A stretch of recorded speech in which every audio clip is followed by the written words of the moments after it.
Welcome to Crosspoint. Welcome to Crosspoint. Welcome to Crosspoint. We are an inclusive faith community seeking to live out the loving, just, and generous way of Jesus. We are participants in a long tradition that's less concerned with doctrines and dogma that demand total agreement, but a life to be lived, enjoyed, and given away to others. What unites us is a growing awareness that life is precious. That we are made by love in order to love. This community is comprised of and affirms the entire human family. Regardless of race, age, creed, physical abilities, marital or economic status, gender identity, or sexual orientation. So, if you're curious and have come to see, if you are tired and have come to rest, if you are grateful and have come to share, if you are wounded and have come to heal, if you're joyful and have come to celebrate, if you are uprooted and have come to belong, welcome home. Welcome home. Welcome home. Welcome home.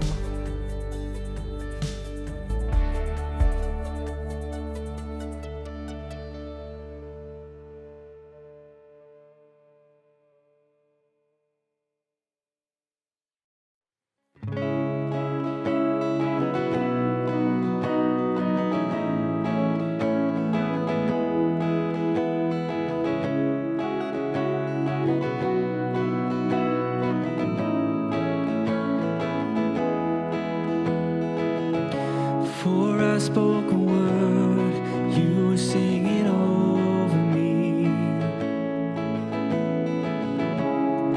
You have been so, so good to me. Before I took a breath, you breathed your life in me. You have been so, so kind to me.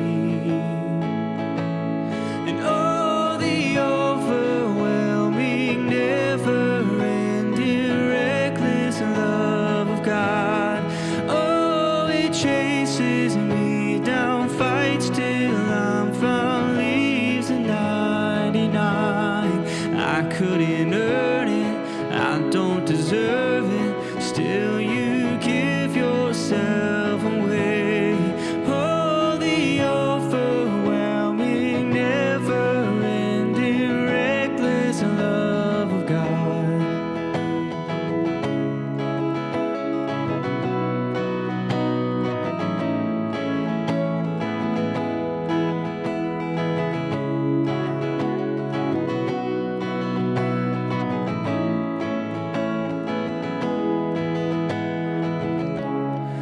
I was your foe, still your love far from me. You have been so, so good to me. When I felt no worth, you paid it all for me.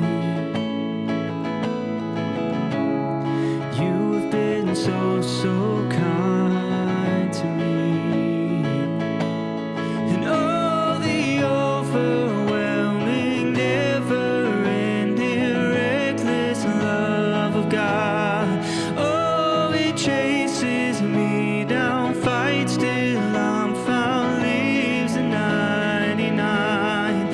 Couldn't earn it, I don't deserve it, still you give yourself away.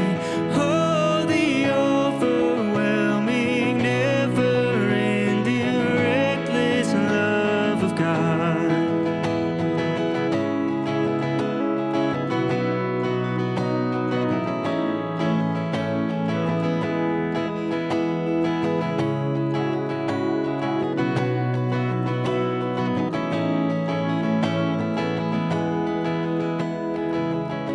No shadow you won't light up, mountain you won't climb up, coming after me. There's no wall you won't kick down, lie you won't tear down, coming after me. There's no shadow you won't light up, mountain you won't climb up, coming after me. There's no wall you won't kick down, lie lie you won't tear down, coming after me. There's no shadow you won't light up, mountain you won't climb up, coming after me. There's no wall you won't kick down, lie you won't tear down, coming after me. And oh, the overwhelming, never-ending, reckless love of God. Oh, it chases me down, fights till I'm found, leaves the 99. I couldn't earn it, I don't deserve it, still you give yourself away. Oh, the overwhelming, never-ending, reckless love of God.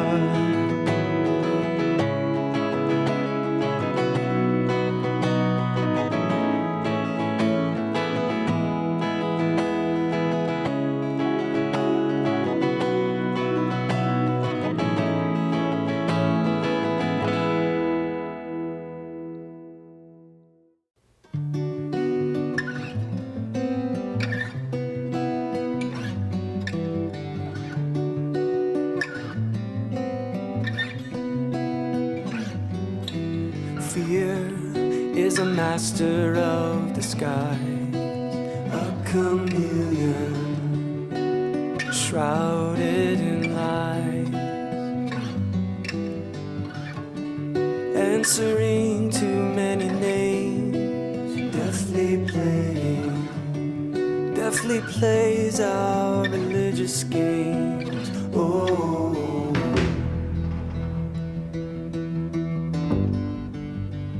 oh, try not to be.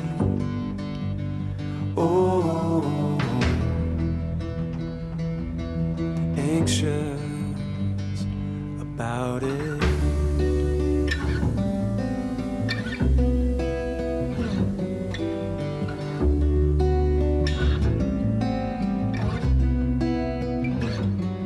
My fear never shows its true face, always wearing the virtue of the day. Call it patience, call it contentment, or call it wisdom. I can count the cost forever. Oh,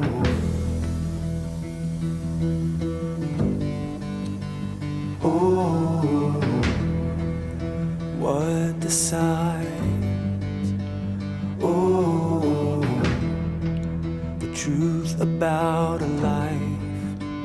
Oh, what the world observes. Oh, or what the heart discerns on the inside.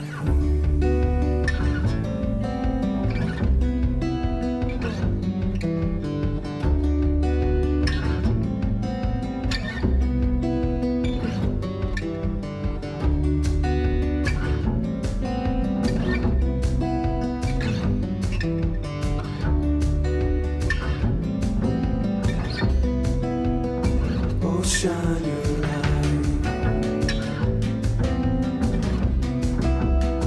Oh, shine your light. Oh, shine your light. Oh, shine your light. Shine your light, shine your light.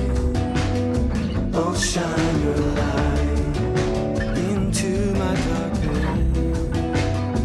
Oh, shine your light, shine your light, shine your light. Oh, shine your light into my darkness. Oh, shine your light, shine your light, shine your light. Oh, shine your light into my darkness. Oh, shine your light.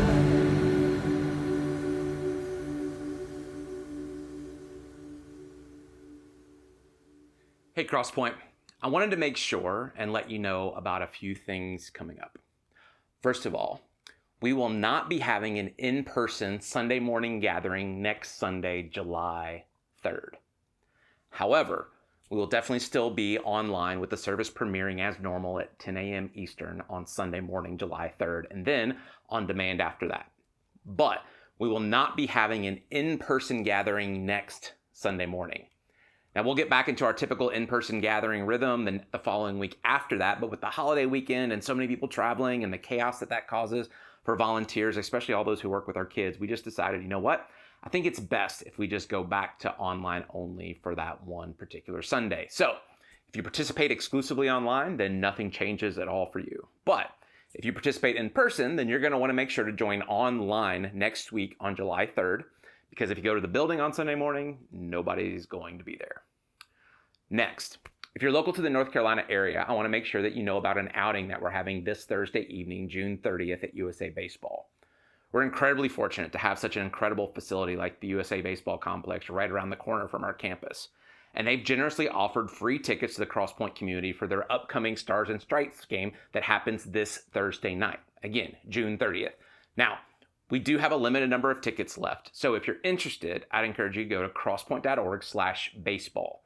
You can go to that website today and you can register. And if there's tickets left, then you can enjoy a great night out for you and your family, or for you and your friends. And you can join with lots of other people from the Crosspointe community. Also, as we mention each week, if you'd like to partner financially with Crosspointe to sustain and fuel all that we do together day in and day out to love and serve people, then go to crosspoint.org/contribute. You'll find options there where you can contribute via check, card, stocks, PayPal, etc., all those different ways. Or you can always text the word crosspointenc to the number 77977. And a secure link will be sent right to your phone and you can contribute that way. And then lastly, I'd be remiss if I didn't take a moment to acknowledge the fear and heartbreak over decisions by the Supreme Court recently and what the implications of those decisions are now and what they could mean in the future. Not the least of which was the overturning of the Roe v. Wade decision. Now, obviously, there's a lot of nuance when people dig down into the actual decision and the weeds of federal constitutional law and state law and the differing opinions about what all that means and where people fall on that. Frankly, that's not what this is about. What it's about is that we've heard from tons of women in our community and from men who care about women in our community, who are scared, who feel threatened, where a woman's basic human right to choose is not being treated as equally as the freedoms given to men in this country. And to add insult to injury, there are many people in our culture, in the name of God, who are cheering that on. And in my opinion, are using God's name and character in vain. And just to be clear, don't try to place me in some false binary partisan category or give me some label. I'm unapologetically for a woman's right to have autonomy over her own body, but I'm also for life. When I say life, I literally mean all that life entails throughout the human existence. How we interact and care for one another, and the way we structure our society, and the way we treat humans across all lines and borders throughout their entire lives. So here's what we're going to do today. We're going to create some space tonight, this Sunday evening, June 26th at 7 p.m. Eastern Time, for women in our community to gather online. Now, we're holding it online because we want to make it as accessible as possible for women across our entire community, regardless of where you live, to participate. We'll include a Zoom link in the description or in the comment section of this video. We'll also include it on an email that goes out to everyone on our distribution list today. Now, men, this is not a time for you to show up in this specific space. We're creating it just for women to be together. But men, this also isn't a time for you to do nothing.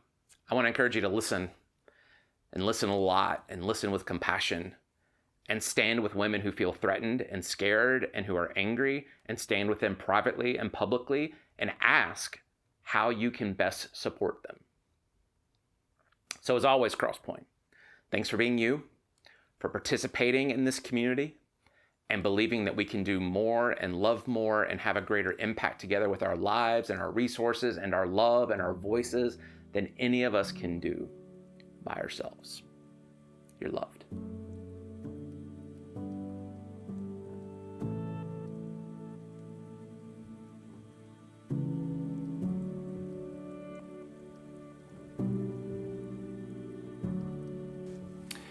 I want to begin by talking for just a moment about something that happened several weeks ago.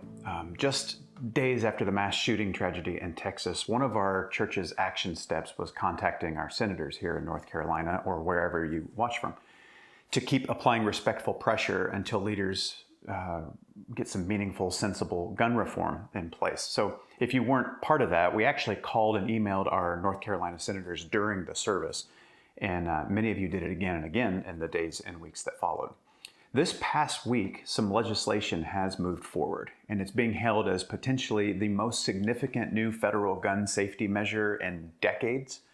It includes money for school safety, for mental health, violence intervention programs, which have a great track record for working, a path for states to have more comprehensive background checks. Is it everything we want and need? No. Is it a step or several steps in the right direction? Yes, it appears to be. And our own North Carolina senators, Burr and Tillis, are among those in this bipartisan group of senators getting things done. Now, I think the constant gun violence and tragedies are the main reason why human beings around the country are realizing that we have to do something. But I also want to take a moment and make sure that you know that you being measurably involved in contacting senators, educating yourself, keeping pressure on, all of those things, they've made a difference. Senator Chris Coons was asking about what they call the boyfriend loophole being closed this time in this new legislation. Previous attempts to close it hadn't worked, but now it's working. And he was asked, well, what made the difference this time? And the senator answered, persistent engagement. You persistent engagers can reasonably take some credit for this bipartisan legislation happening because you persistently engaged. You made a difference. So keep going, keep persisting. And if you get a chance, maybe reach out and thank your senators for the steps they've taken and thank them in advance for more steps that they will take. Because I think it might be worth it to tell them we appreciate them doing right just as much as taking time to tell them we demand that they do better. Persistent engagement. Here's to it. Today, I want to talk about fear. And it's really an easy segue given that wanting more guns and wanting less guns are both brands of fear, I suppose. But I don't think it's about which is the right fear. It's which one is ultimately connected to increasing human prosperity and love and justice and all those things. Anyway, in 1741, a man by the name of Jonathan Edwards preached a sermon to his own congregation in Massachusetts. Then soon after, to another group of people in Connecticut. He was apparently on some sort of circuit there in New England. The title of this incredibly influential sermon was Sinners in the Hands of an Angry God. It absolutely rattled its hearers to their core. It was a significant factor in a years-long era beginning right then referred to as the Great Awakening. It scared the crap out of people. Jonathan Edwards just very calmly spoke to people for several hours in these churches about a God that hated them, the way that some people hate looking at spiders and snakes. He said that there were people hearing his message that within a year would be dead, and despite their being religious and charitable, would be sent to unending flames, and they would deserve it. He said there's no reason to believe that this isn't going to happen to one of you listening within the next 24 hours. Terrifying people. He described hell like it was a place he'd been. He described pain and the hopeless state of millions of eras passing by to no effect at reducing the time that you had left in hell. People were crying and screaming during the service. He several times had to stop and ask people to be quiet. Because you can instill abject terror in people, but that's no excuse to have any emotions about it. I did a word search on the text of this old sermon, I guess out of morbid curiosity or something.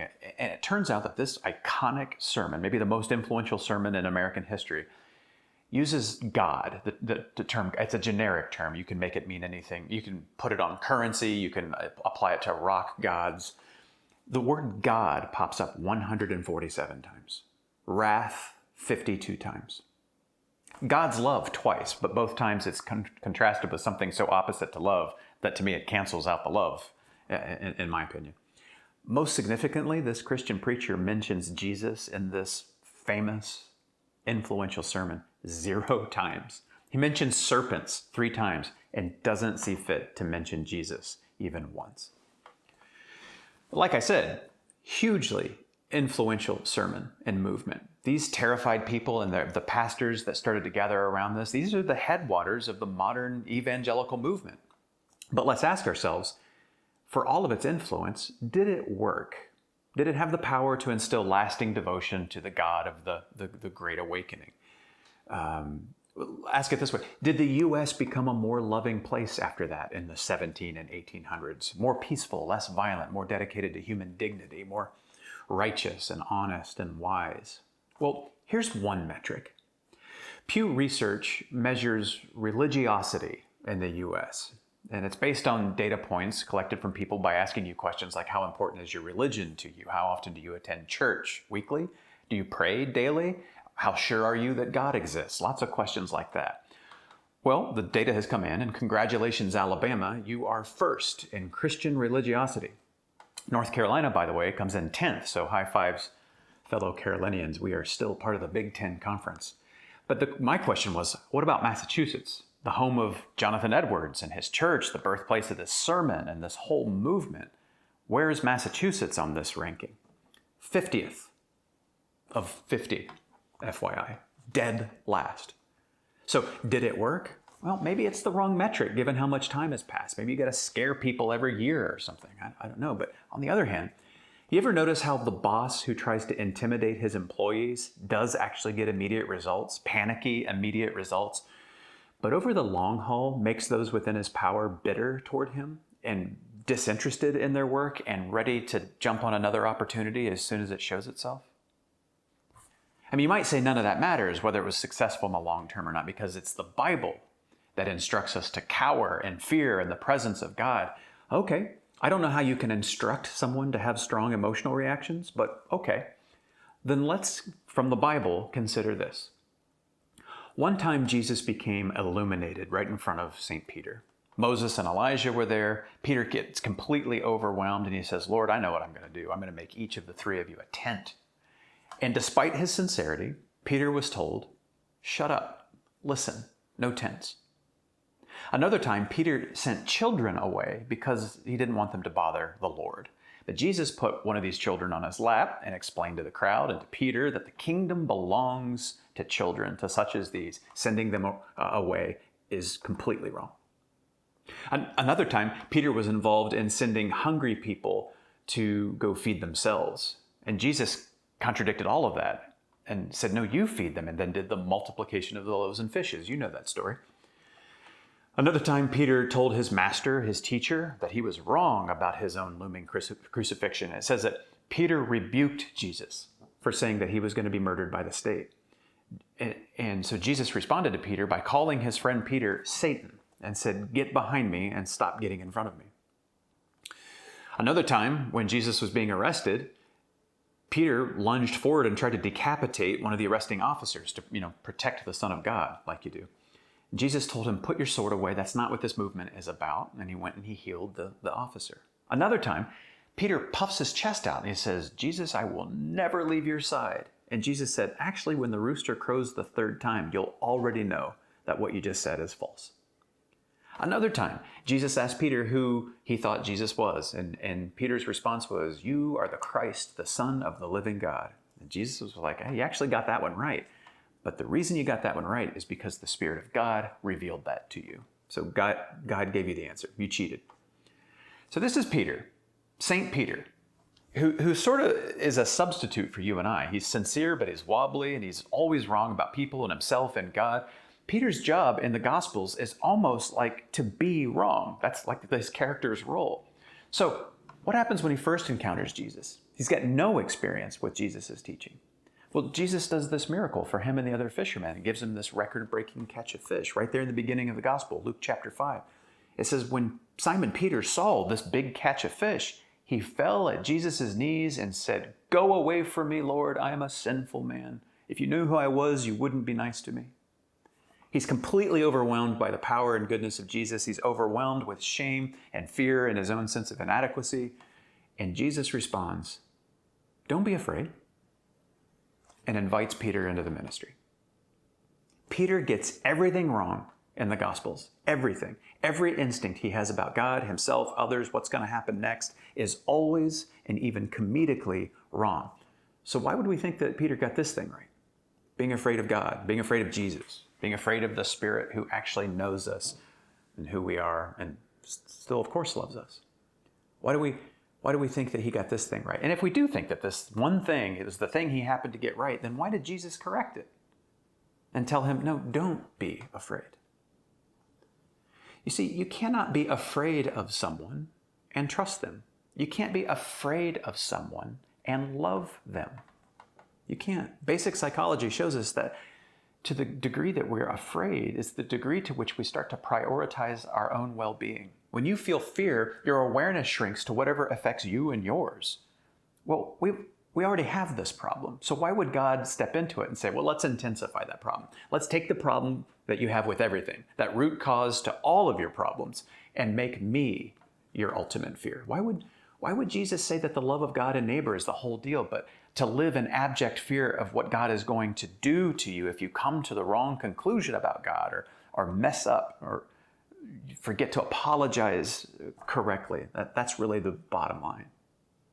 In other words, if love of others is the summary of the whole faith, the whole thing, then fear and its preoccupation with self that comes along with it is the absolute most contrary, self-defeating, poorly thought out tenet of faith that you could imagine. Jesus himself said, don't worry about what you're going to eat or drink or wear. Don't even worry about tomorrow. Why? Because of love. When we're worried and anxious and fretting and fearful and phobic, we prioritize ourselves, which is the opposite of self-giving love. When we are afraid, we become smaller, looking out for me and mine. Forget my neighbors and don't even bring up my enemies. I can only be concerned with this small world that I'm afraid for, and nothing can get in the way of that. But perfect love casts out fear. Now, fear works really hard to recast itself as faith, but Jesus shows his students that no, that's not how it works. Fear is the problem, not part of the solution. Now, sometimes people will say in response to all this that, well, wait a minute, Jesus flat out says that we should fear God because God alone has the ability to destroy us body and soul in hell. Matthew 10 quotes Jesus as saying as much. Do not fear those who can kill the body, but cannot kill the soul. Rather, fear the one who can destroy both soul and body in hell. Well, yeah, if he said that, then maybe being nervous is right. At least a little nervous. Maybe that's the right thing. So let me say two things. First of all, this happens in Matthew 10. And Jesus, at this point in the gospel, he said it in chapter 6, already told people, don't worry, don't be anxious about anything. Not today, tomorrow, nothing. So then here's the context 4 chapters later. Jesus was saying, have no fear of those who will oppress and persecute you. For nothing is covered up that will not be uncovered, and nothing secret that will not become known. The truth about them and about you is gonna come out. Don't worry about it. What I say to you in the dark, tell in the light. And what you hear whispered, proclaim from the housetops. The truth cannot be hidden. Then he says, don't fear those who kill the body, but cannot kill the soul. Rather, fear the one who can destroy both soul and body in hell. So see, he's not threatening his audience. Most likely, he's encouraging them, saying the wrong people are afraid. Those corrupt religious leaders who inflict harm on you and the vulnerable and claim they're doing it in the name of God, they're the ones who should be worrying. Now, he mentions hell, and I don't think there's any word in the English language that has more baggage attached to it, hell. In short, this is not the word Jesus uses. Hell is not the word in the original language. That place isn't actually in the Bible. The name of that place was added nearly 7 centuries later. The word Jesus said that translators are rendering hell is literally the Valley of Hinnom. It's an actual place still today. It's a geographic place associated with a specific historical context regarding false gods and child sacrifice. By Jesus' day, it was used as sort of a metaphor, a stand-in for the idea of being accursed or dying without dignity or being purified after death by the awareness of what you did against others during your life. It is not a fiery torture cave that God made for most of humans. That is not ever what was in Jesus' mind and what he was referring to. It didn't exist yet as an idea. Having your body and soul destroyed in the Valley of Hinnom means lots of illustrative things, but in summary, it's a way of saying that those who think that they're winning aren't going to win in the final analysis. They will have found themselves to have lost. God won't let evil prevail. And as an aside, 9 verses later in the same chapter, Jesus says, those who seek to save their life will lose it, and those who lose their life for my sake will find it. Lose there is the exact same Greek word translated destroy verses earlier. So God isn't going to murder anyone's soul. It's about being absolutely humbled, brought down from your high horse, from your position of power, undone. It doesn't mean put in a perpetual pain machine after you die out of some psychotic notion of justice. Then, Jesus says, are not 2 sparrows sold for a penny, yet not one of them will fall to the ground apart from your Father's awareness. There's nothing happening that's a surprise or that's unaccounted for. Even the hairs of your head are all counted.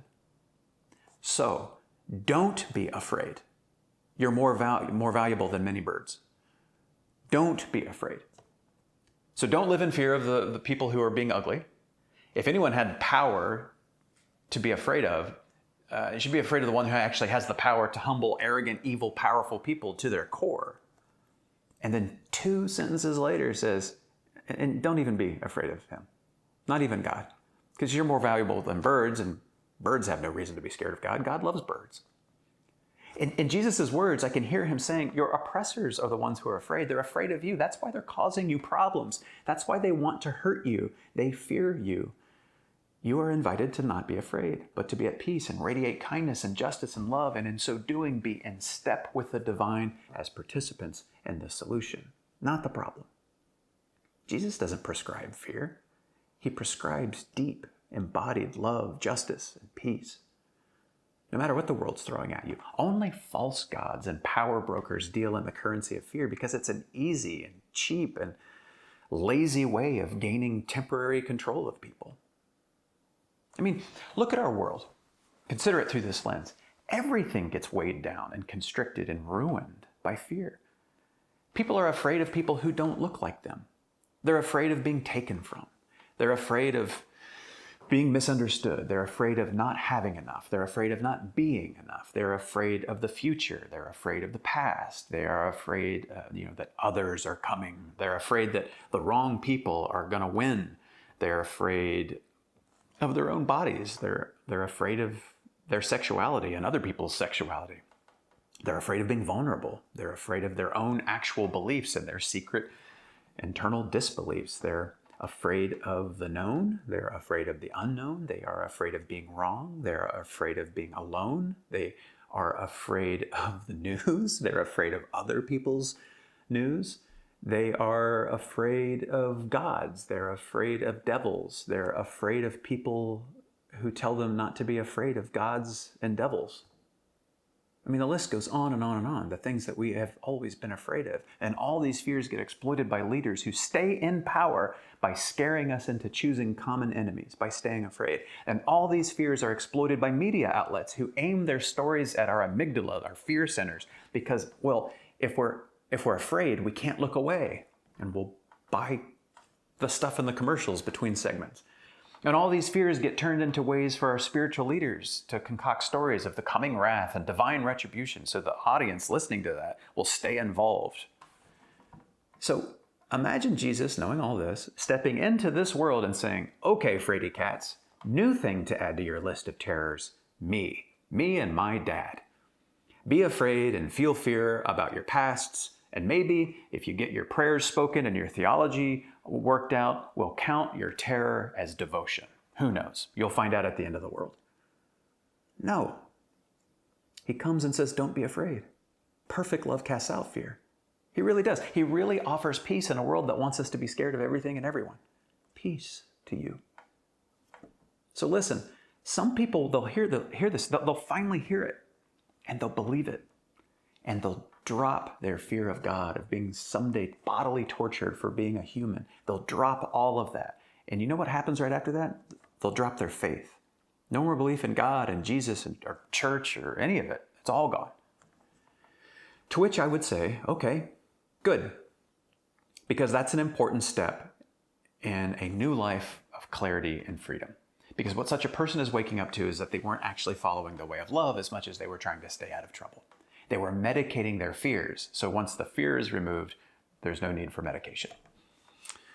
In other words, if you don't steal because there are security cameras, you're not honest, you're afraid. If you refrain from punching people because of the laws, you're going to be arrested for assault, well, you're not kind and gentle and self-controlled, you're afraid.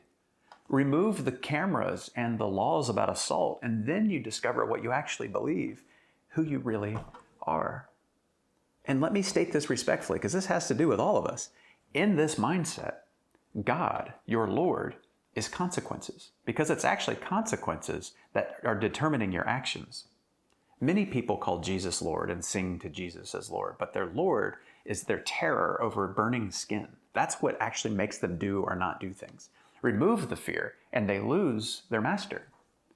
So if removing fear of God, a divine disappointment, if that makes you disinterested in the way of Christ, or you find yourself going, well, then what's the point of any of this without fear roiling in the background? You have now been given a gift of clarity. You are now aware that you are in a relationship with consequence management, far more than in a relationship with the one who guides us into self-giving love. That's our true nature. So some people will hear this and they'll go into a season of not seeing the point anymore, and they sort of disappear. They're not interested anymore, and that's fine. Other people will hear this and they become very afraid of the message and the messenger because it feels like a trick. And so they go find messaging and a messenger and sermons and books and churches that retain the right amount of fear. I'll never forget when someone very dear to me left a church I was working at because she said I made too much sense when I talked about these things. And that she suspected that the reason I made so much sense was because I was being influenced by the devil. So if I made less sense, she'd be assured that it was God who was at work, I guess. This is how clever fear can be in our heads. It's too afraid to not be afraid. Now, a third thing that can happen that people will do with this is to take the message the way that a child might and determine that having any fear at all, that's unspiritual. We saw this a lot over the last 2 years. People claiming that they wouldn't get vaccinated or wear a mask because they had no fear, they had faith. Which is really strange because a lot of those same people had guns in the nightstand next to their beds and their front doors were locked. But it was never chiefly about that, was it? It wasn't about fear. It was about loving our vulnerable family members and our neighbors, about not getting sick unnecessarily, about trying to do our collective best at pulling civilization back out of a pandemic as soon as we could. Faith isn't a magic trick. It describes our belief in the duty of love.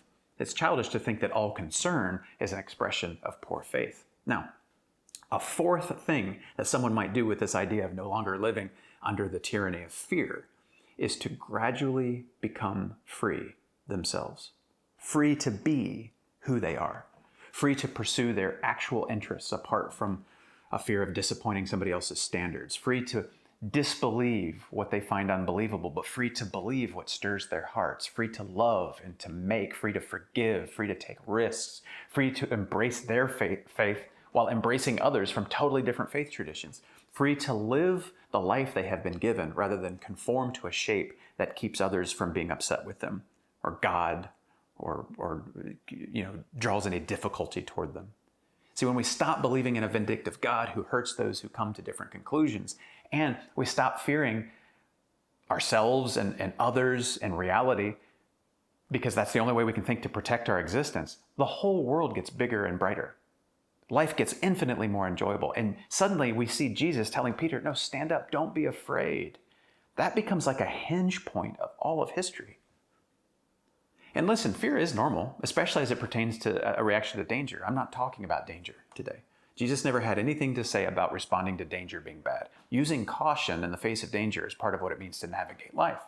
There are some of us who have been in real danger in life, in relationships or in our communities, have every reason to be afraid because there was a credible threat made to your safety or to your livelihood. So that person's faith isn't diminished one iota when they, in their fear, have to take actions that don't make sense to the rest of us who aren't in their situation. That is, as I'm hoping to speak about the freedom from fear that's available to all of us, I want to also affirm that life has real fear-inducing things in it. More for some than others. There's no point in pretending that it doesn't. But the gentle invitation for all of us in that, when we feel fear, is to meet those fears with a sober mind, to be here and now, not in the fictional future or an uneditable past, but to acknowledge fear here and refuse to allow it to make us harm or threaten or manipulate others just so we can secure ourselves, or to make us bear false witness so we can get more people on our team against others, or make us believe that desperation is the best way to live because being calm and trusting, well, that's just too risky. We meet those fears while disbelieving God as an enormous, vindictive sky referee, the easily angered lifeguard who hates you for peeing in his pool. We're invited to register and express our fear and yet live out of wisdom and love. And we step in to others' fears with a spirit of understanding and protection, encircling them in community, doing what we can to make them feel less vulnerable than they feel. Jesus said, don't be anxious about your life. Don't be anxious about what you're going to wear or eat or drink. Don't be anxious about tomorrow. Don't even be anxious about God. But when he found grieving, hungry, worried people, he helped them. He didn't shame them. He loved them.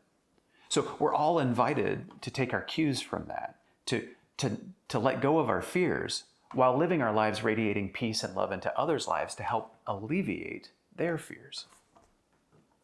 Let me close by saying, life is beautiful. To be alive, to experience all there is to experience, is just absolutely amazing. But life has a certain cruelty to it too. Pain and disappointment and loss. What people do to each other, what people have done to you, what our leaders do. And then our bodies and our health give out and our relationships go sideways and things you love get taken or ruined. Life is amazing, but life can also be really hard, really cruel. There's a rebirth in recognizing God is not part of the equation of cruelty. God is not the apex predator. God is not the worst thing on a long list of bad things aimed at imperfect human beings.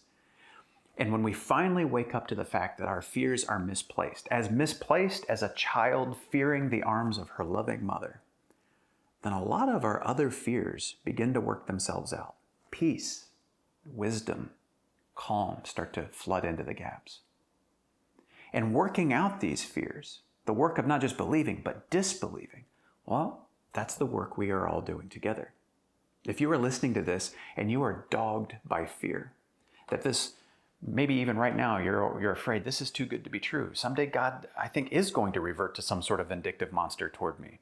And the world is too scary and dangerous of a place to ever be at peace in. That this community is here with you and for you as we all grow in wisdom and compassion and peace.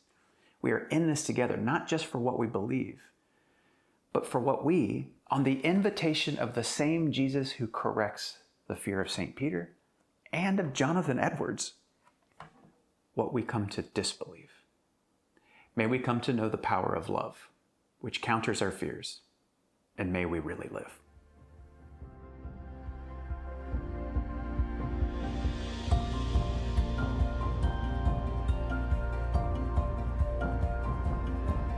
If you would like to know more or get connected to Crosspoint, go to crosspoint.org. If you're in need of care or assistance, go to crosspoint.org/care. And welcome home.